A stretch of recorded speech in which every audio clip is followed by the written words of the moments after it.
What's going on, guys? Welcome to this brand new episode of Build a PC, the all original YouTube series focused on building PCs for a specific budget.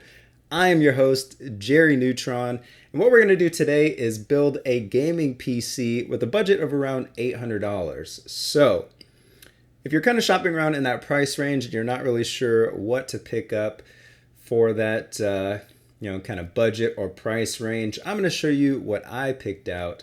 And at the end of the video, you guys let me know what you think about the build that I've put together. So, before we get into that, I got to do the typical YouTube thing and share with you guys what I'm drinking. So, bam, baby. Santa Coca-Cola, motherfucker. No fancy beer here. This is Coca-Cola from Fry's. That's how I roll. Anyway, now that we've got that out of the way, let's go ahead and get on to the actual PC build. So, jumping right into the CPU, what I've chosen here is the Intel Core i5 4460. So basically the reason I've chosen this processor is it is a slightly lower clocked and locked version of the i5 4690K. Now, if you don't know, the i5 pretty much is the de facto standard as far as CPUs for gaming builds at this point. So we've just chosen one that's kind of a step down from that 4690K just to save a little bit of money, but it'll still be good enough to perform in the majority of games and won't hold back your GPU at all. So it's a really good choice for the price, and if you're on a budget, this is probably what you should be looking at as far as processors go. Really, if you can get any Haswell or Skylake quad-core processor for under 200 bucks, pretty much should just go ahead and jump on it. So that is my choice for the CPU. For the CPU cooler, we are going with the Cooler Master Hyper 212 Evo. This is basically 30 bucks. It's really nothing fancy, but the reason I've chosen this is so that we can keep the system silent. So if you're going with the stock cooler, it's got that little tiny fan on it, spins at like 1,000,000 RPMs, and really that can result in a noisy system. So we're going with this. It's got a slightly larger fan, which is going to spin at a lower RPM, and of course is going to in turn make your system quieter so you can sleep better at night. So that's really why we're going with that, since you aren't going to be doing any overclocking since this is a locked processor. But the 212 Evo will keep your system nice and quiet. Now for the motherboard, we are going with the ASRock Fatality H97 Killer. And this board is kind of expensive for an H97 board, but the reason I like it is because it's got a lot of Z97-like features on it. So it's got a ton of USB ports. I think there's 8 on the back here, which I definitely need a lot of I/O ports or USB ports back there. I got a lot of crap I got to hook up, so that's definitely a positive for me. Some other things that it's got, a rear audio amplifier. It's got an M.2 slot, support for SATA Express. You get a PCI Express 3.0 by 16 slot. Now you only get one of them, which is normal for H97 chipsets. So SLI is not possible with this particular chipset. So that's just something that you want to be aware of. You can only run single cards in this system. Well, single NVIDIA cards in this system. You still can do Crossfire since this bottom slot here runs at by 4, but you can't do SLI, so just be aware of that. Not that you really need to know in this particular price range, but just want to make sure I throw that out there. Anyway, so yeah, that's pretty solid for the motherboard. And then for the RAM, we're going with the HyperX Fury. So this is an 8GB kit running at 1600 megahertz. It's an all black kit. Really, I've chosen it just to kind of fit the theme of the build. It'll easily blend in, and if you want to recycle it later on when you swap out your motherboard or whatever, it'll probably match because black goes with everything. So yeah, good choice there. But if for some reason you don't want black, they've got these other colors here. But if you get the black ones, it's only 39 bucks right now, so I would probably go ahead and hop on that. Anyway, moving on to the storage. For the SSD, we're going with the Samsung 850 EVO. So the reason I've chosen this is pretty much because the 850 EVO is tried and true at this point. We all know it performs well, and they always are selling for a pretty damn good price. So they got a lot of value. Yeah, that's pretty much it. It's got the best bang for buck of any SATA SSDs really out there, and it has been that way for quite a while. So until something better comes out, that's pretty much what I will continue recommending. Or maybe at least until M.2 drives get cheaper and faster, but then you'll probably have a different build anyway. Blah, blah. Anyway, buy this for your SSD, throw on your operating system, any commonly used programs. It'll keep your system nice and snappy.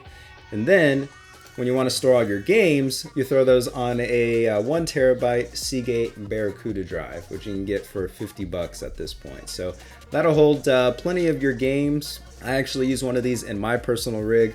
I've actually got my video files and my freaking games on there, so I've got like 10 megabytes left. But if you're just storing games on there, it's going to hold plenty of them until you start, you know, collecting games and buying shit you don't need from the Steam sale. And but if you're only playing like maybe 2-3 games at a time, you're going to have plenty of room. All right, moving on. For the graphics card, we're going with the Radeon R9 380X.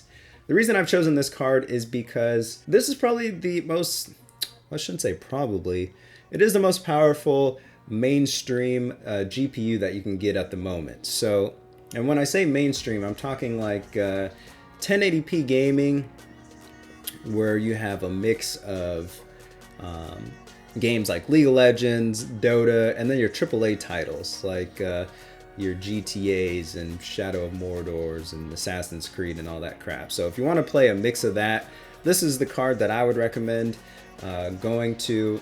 It's just a step above what I would call the enthusiast grade, which is like 390 and 970 and above. So this is a step just right below that. It'll cost you around 200-ish bucks, and I think it's a pretty good buy considering the price point. Because in that price range, you've got like the 950, 960, 380. They're all around that $200 price point. And this really isn't that much more, so it's worth it to just go ahead and spend a little extra money to get something that's just a little bit more powerful. And this particular card that I've chosen here is actually the Gigabyte version. So it's got these nice big fans on it. I don't know, what are those, like 80 millimeter fans. It's got a nice back plate on it. It's not a big card at all, so it should fit in a lot of systems. Just a single 8-pin connector there, so pretty decent. If you don't want to go with the Gigabyte card, there's also XFX. You can't go wrong with that brand in this card. I've actually got their black edition of this 380X here that I'm testing out, and you really don't need to go with the black edition because it's like what, 250 bucks. Just grab the regular one and overclock it if you really want to. 220 bucks. Just grab whatever card here is cheaper, I guess, basically is what I should say. They're all pretty good. I wouldn't have any issues going with either one of them, but I do have personal experience with this one. Pretty solid. Spoiler alert. Video coming soon. Anyway, for the power supply, we're going with the Seasonic M12-2 620 Bronze Evo Edition. Now, the Evo Edition of this power supply gives you a fully modular power supply, so you can keep those cables in check. You're going with a reputable brand here, being Seasonic, so you don't really have to worry about quality issues. And for 70 bucks, you get a 620 watt power supply. Not bad. Obviously, you can spend a little bit more money, get like an 80 plus gold certified power supply, like a 750 watt version. That way, if you ever upgrade your graphics card, you got a little bit of leeway. You don't really have to worry about it. And 750 watts is plenty for pretty much any single card out there. So it's up to you whether you want to make that jump. But if you're on a tight budget, just grab this one here. It'll be more than fine. And we're stuffing that all into this case right here. This is the Fantex Enthoo Pro M.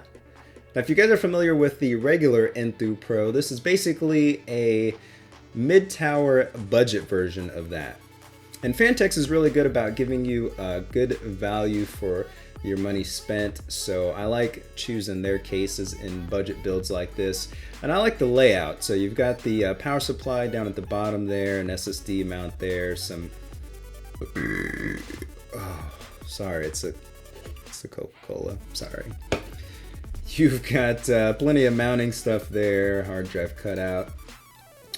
Nice windowed case on it. It actually looks pretty good too, in my opinion. So yeah, I would go ahead and choose that for the case. Pretty solid there. So let's see. I think that's pretty much everything as far as all of the components. So let's see what our total is here. Bam! So we've got $833.69. Maybe a little bit more if you're shopping from a single place. But it's not bad.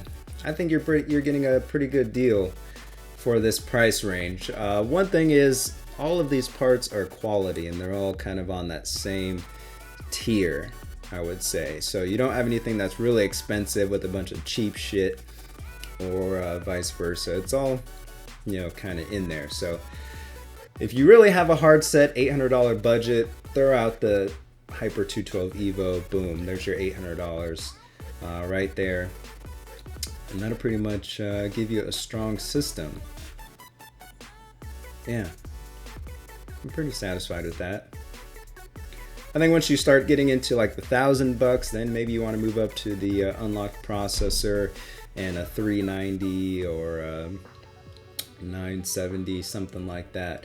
But for an $800 price range, I think this is a pretty solid build. So anyway, let me know what you guys think about this build down in the comments below. I'll be down there answering questions or responding to comments or anything like that. By the time I get down there, I know there's probably going to be someone that posts a fucking like 980 Ti build for $600 in like a cardboard box. And like, what the fuck? You could have built this for $600. But whatever. Just fucking comment, all right? Anyway, that's about it, guys. Like this video if you liked it, and make sure to comment down below. I got a couple of other videos coming soon. I couldn't get them done in time, so I wanted to just throw something together real quick this week. So I just decided to have fun with this video, just one take.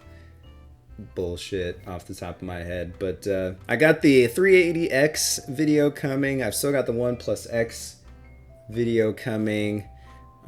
New color options for Noctua, that's coming soon. I just got to get this stuff all shot and edited. I'm only one man, so it's taking a little bit of time, but I'm gonna get them together eventually. So make sure you guys subscribe so you'll be notified of when all that stuff goes live. I'm talking too much, so I'm out of here. Peace. Oh wait, that's not how I outro. Let me do it again. Hold on. All right, guys. So that's about it. Until next time. See ya. All right, I like that one. That was good. Damn, I can finish my Coke now. It's all warm.